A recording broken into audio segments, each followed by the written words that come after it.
નમસ્કાર મિત્રો, કૃષિ રાહત પેકેજની જે સહાય છે એ ખેડૂતના ખાતાની અંદર જમા થવા લાગી છે.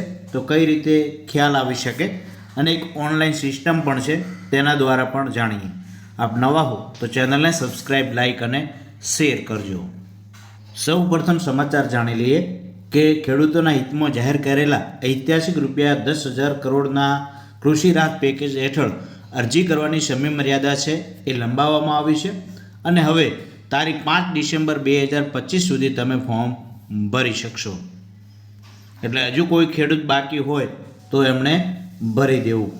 ત્યારબાદ છે કે કઈ રીતના ખ્યાલ આવી શકે કે અમારા ખાતાની અંદર સહાય જમા થઈ છે.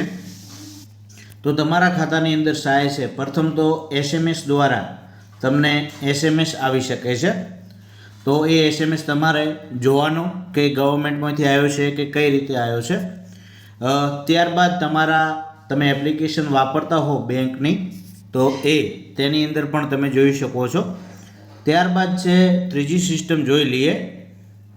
આપ જાણતા હશો કે કોઈ પણ યોજનાઓના પૈસા છે હવે DBT સ્કીમ દ્વારા આપણા ખાતાની અંદર જમા થતા હોય છે. તો એ જાણવા માટે તમારે ગૂગલ સર્ચમાં જઈ અને PFMS લખવાનું છે. ત્યારબાદ સીધું નો યોર પેમેન્ટ ઉપર તમે ક્લિક કરી શકો છો. તો આપણે ત્યાં ક્લિક કરીએ. અહીં તમે તમામ જે યોજનાઓના પૈસા તમે તમારા ખાતાની અંદર જમા થયા છે કે કેમ DBT દ્વારા એ જાણી શકો છો. તો અહીં ખુલી જશે. અહીં તમે તમારી જે બેંક હોય એ સર્ચ કરશો. દાખલા તરીકે ગુજરાત સર્ચ કરીએ આપણે, ગુજરાત, તો એ બેંકો નીચે આવી જશે. તો આ રીતે તમારી જે બેંક હોય એ તમે સિલેક્ટ કરી શકો છો.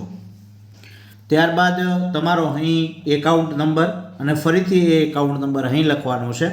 ત્યારબાદ જે અહીં કેપ્ચા કોડ છે એ તમે અહીં લખી અને સેન્ડ OTP તમે ક્લિક કરી શકો છો. તો આ તમામ વસ્તુ થઈ ગઈ. ત્યારબાદ છે OTP. તો જો તમારો જે મોબાઈલ નંબર છે એ મોબાઈલ નંબરની અંદર OTP આવશે. જો ત્યાં ના આવે તો સંદેશ એપ છે જે ગવર્મેન્ટ છે એ તમે ડાઉનલોડ કરી લો. એન્ડ્રોઈડ તમારી પાસે ફોન હોય તો અહીંથી તમે ક્લિક કરો. આપણે ત્યાં ક્લિક કરીએ તો આ એપ મેં ઇન્સ્ટોલ કરેલી છે. ત્યારબાદ ચેટની અંદર એ OTP આવેલો હશે. તો આપ અહીંથી પણ જો મોબાઈલની અંદર OTP ના આવે તો અહીંથી જોઈ શકો છો. આ એપ્લિકેશન ડાઉનલોડ કરી લો. તમારો જે મોબાઈલ નંબર છે મોબાઈલ નંબર નાખી અને એપ્લિકેશન ખોલો.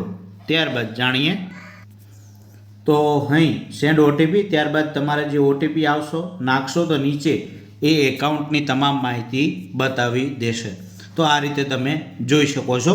તો તમે પણ એકવાર ચેક કરી લો કે આ રીતે થાય છે કે કેમ. એ કોમેન્ટ બોક્સમાં જરૂરથી જણાવતા રહેજો જેથી બીજા ખેડૂતોને પણ એ ખ્યાલ આવી શકે. થેન્ક યુ, આભાર.